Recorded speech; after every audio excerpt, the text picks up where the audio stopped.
Assalamualaikum warahmatullahi wabarakatuh. Perkenalkan, nama saya Bunga Yunita dengan NIM 235311019 dari Program Studi Pendidikan Agama Islam semester 6. Baiklah, pada kesempatan kali ini saya akan mengumpulkan tugas UAS pada mata kuliah pembelajaran akidah akhlak di madrasah.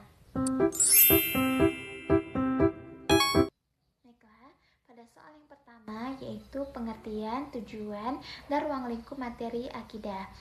Yang pertama yaitu pengertian. Akidah berasal dari kata aqodah yang berarti terikat atau keyakinan yang kuat dalam hati.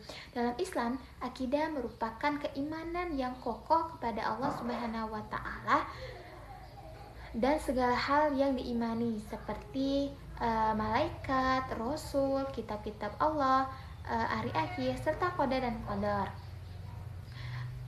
Menurut para ulama seperti Imam At-Tahawi, akidah merupakan pondasi utama yang menjadi dasar keseluruhan amal ibadah umat Islam.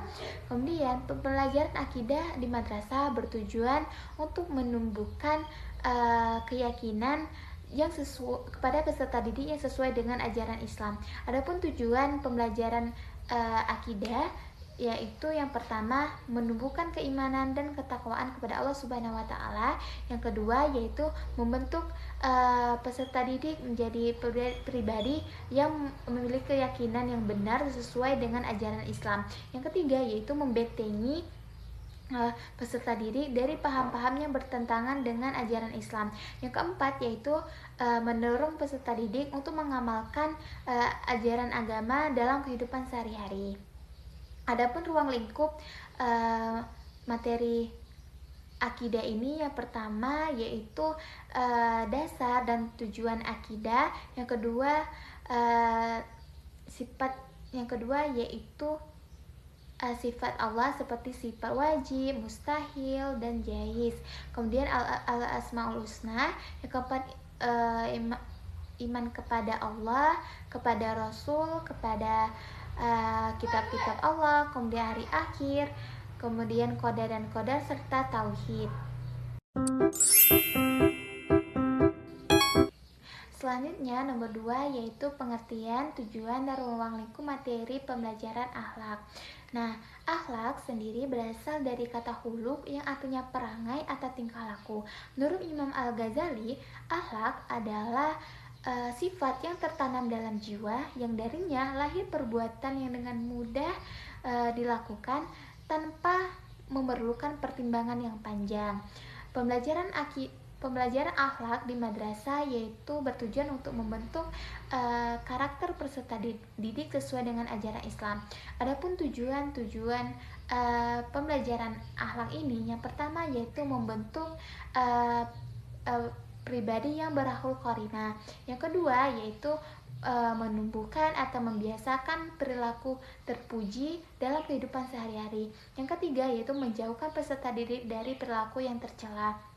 Yang keempat yaitu menciptakan hubungan yang harmonis baik kepada Allah, kemudian sesama manusia, lingkungan, dan sebagainya. Adapun ruang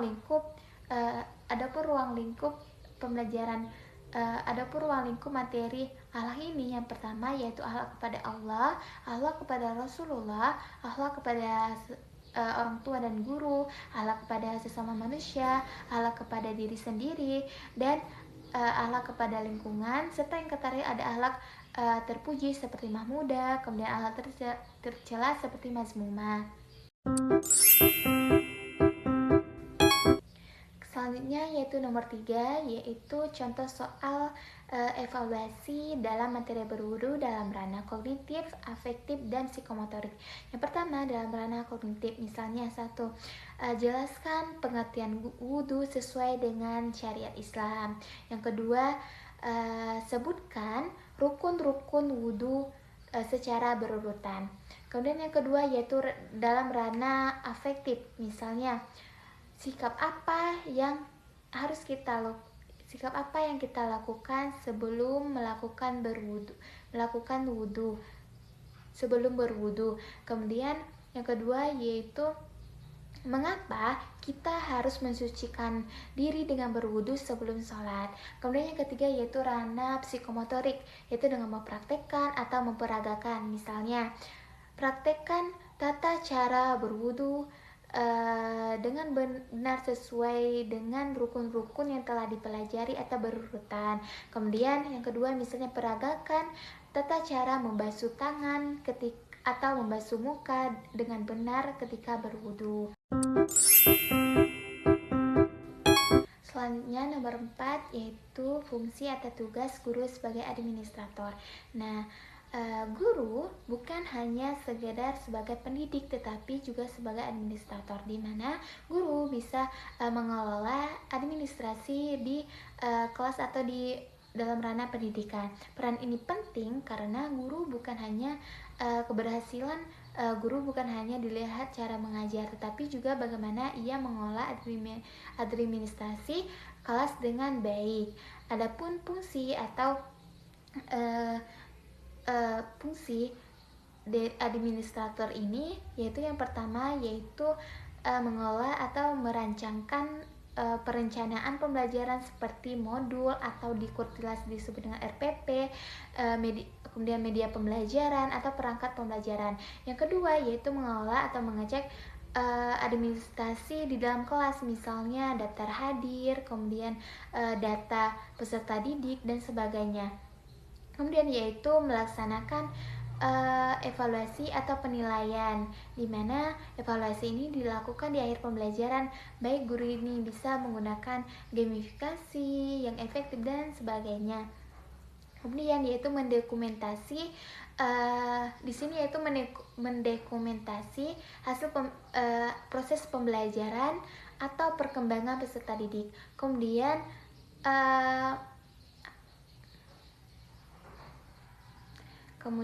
yaitu menyusun lapor atau lapor hasil nilai peserta didik. Kemudian yang terakhir atau yang kelima yaitu prinsip objektivitas dalam evaluasi pembelajaran. Nah, objektivitas dalam evaluasi dilakukan secara adil, jujur, kemudian sesuai dengan kemampuan peserta didik, tidak dipengaruhi oleh faktor pribadi, misalnya antara suka atau tidak suka, kemudian dari faktor keluarga, ataupun dari latar belakang atau kedekatan guru kepada peserta didik. Objektivitas ini dilakukan dengan misalnya guru bisa menggunakan menggunakan teknik penilaian yang rinci dan terstruktur. Kemudian yang kedua yaitu guru bisa menggunakan rubrik atau penskoran nilai yang rinci. Kemudian guru memberikan nilai sesuai dengan kemampuan peserta didik, bukan dipengaruhi oleh faktor-faktor pribadi. Kemudian guru bisa menggunakan instrumen penilaian yang bermacam-macam, misalnya nilai tes tertulis, non-tes, kemudian observasi, kemudian praktik dan sebagainya. Nah, kemudian ada juga guru bisa menggunakan evaluasi pembelajaran yang sesuai dengan tingkat perkembangan peserta didik.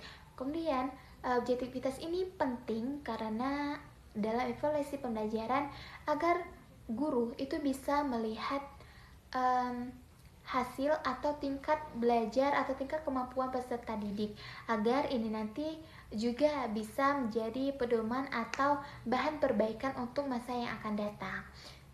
Nah, mungkin ini saja yang dapat saya sampaikan atas 5 soal UAS tadi.